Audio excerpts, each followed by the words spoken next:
Is this where they're having the rendezvous this year?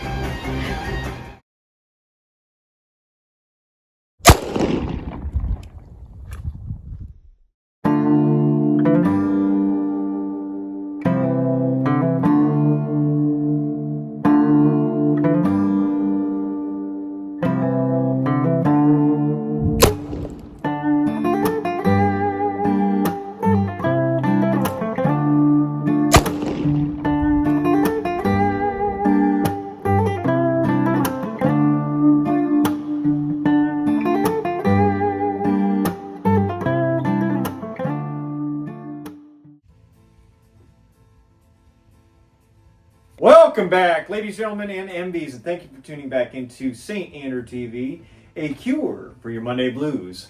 I'm your host, Beaver Thomas, and today we are going to dive in to a little bit of history on axe throwing, kind of like what this thing is right here. Tomahawks, hatchets, or axes, you can call them any one of the three, but these are as old as human beings themselves. In fact, axes have been around just shorter than when primates began to walk upright. And as incredible as walking upright is, it is not nearly as incredible as our ability to use and make tools, which is what gives a lot of animals an edge intellectually. But I bet you're thinking to yourself, Beaver, don't other animals have the ability to use tools? Can't badgers, corvids, and even other primates use tools? Yes, they undoubtedly can. But what makes this tool so valuable in humans' hands is one little thing. Outside the intelligence, we have the ability to throw and throw really, really well. Quick throw, and if he doesn't drop the ball, it's going to be second and third, but it's there, and it's... And the other part is we have the ability to reason, but this is not a biology channel. As time went on, and as human beings migrated to different continents, the evolution of the axe was also following suit. Along with the addition of the wooden shaft right here, because the original ones were just hand tools that you would just make a blade out of a stony material and use it to, as it reads here, hunt, cut, using it for farming utility, and offensive and defensive combat, with the occasional ceremonial purpose thrown in there. Many different head shapes of axes came and gone throughout the years, and it really depended on which culture you were looking at. But for the most part, the heads were made out of some sort of stony material. But that all changed in about 1200 BC, as humans entered something that we call the Iron Age. With the smelting of iron and the very fine precision of metal working, you could make a wedge that was now lightweight and more durable than a stone, either put around a shaft or tied to a wooden shaft. Now, as the Iron Age progressed, so did the use of the axe as well, as we enter a time called the Battle Axe era. Between 1100 and 800 AD, axes were now being constructed strictly for combat purposes. Now, that is not to say that these were never used as weapons previously. We were just designing certain axes to do wildly specific things like cut human flesh. So I'm going to focus on something that came around the time of 750 to 500 AD, and that is the Francisca. Used by the Franks in Northern Europe, the Francisca had a very unique shape. The shape suggested that it was designed to throw. Now, as I said earlier, to make no mistake about it, to say that someone who had an axe previously to the Francisca and its very unique shaped blade didn't throw this as a projectile-based weapon would be dubious at best. Of course, it would make more sense to throw an axe while hunting. While guns weren't invented yet, it would make more sense to throw, especially when you did not have an adversary willing to take it from you. However, it is worth mentioning that the Francisca's style, at least in terms of the axe head, with the capabilities of it being thrown. sometimes. As one report suggests that it is much better to have a firm grasp on your weapon than throwing it, and past Beaver Thomas can tell you exactly why. Thank you, future editor. I would have to say it is worth noting that axe throwing was probably done more recreationally. To think that this could be a weapon is not to be understated. Absolutely, it's a sharp object that if you throw and make contact, it will do a detrimental amount of damage to your adversary. On the contrary, if you throw this and you don't hit your adversary and do detrimental amounts of damage, you just gave said adversary a weapon to now chase after you with. Probably better suited for competitions around the campfire.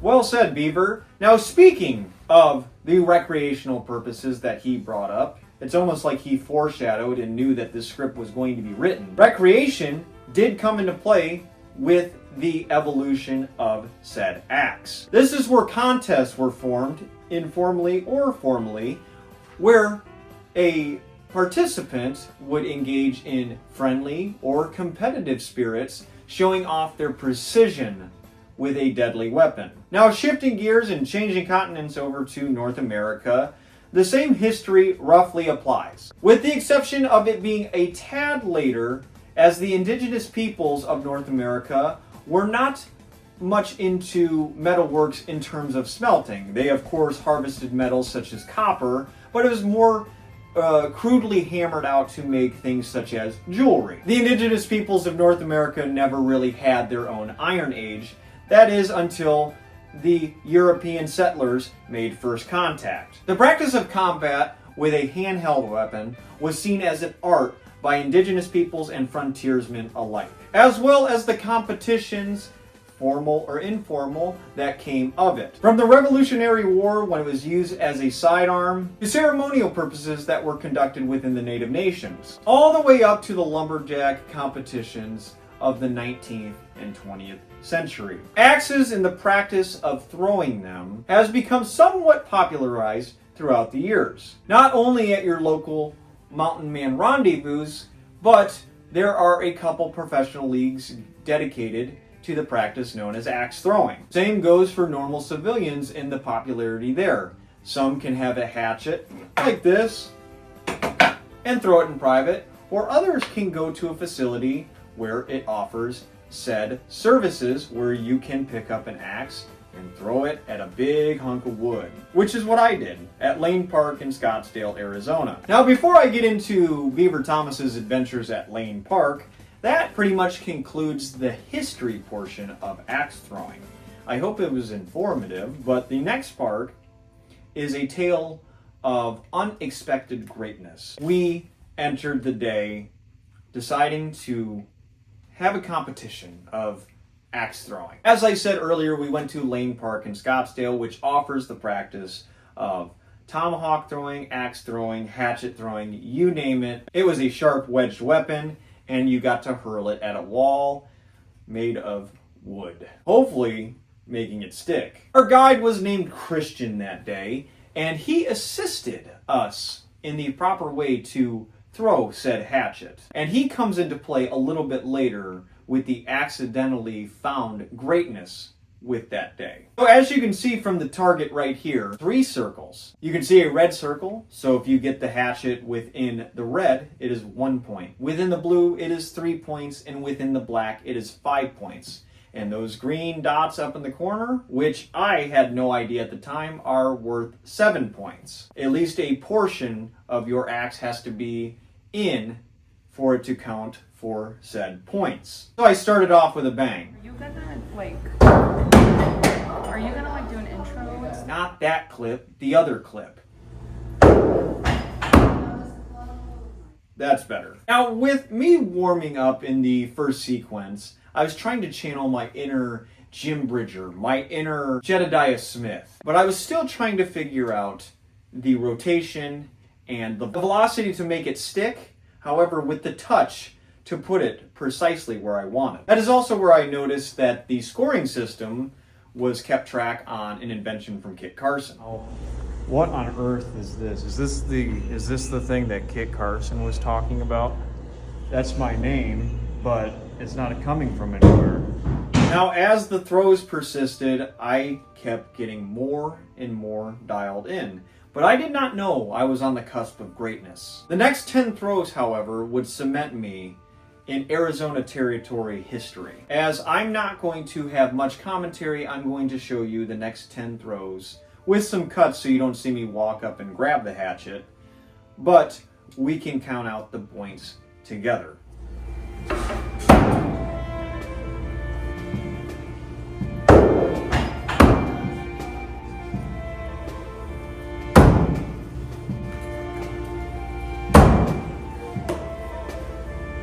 What's it called? Where you throw the ball and then it goes in those. They have a.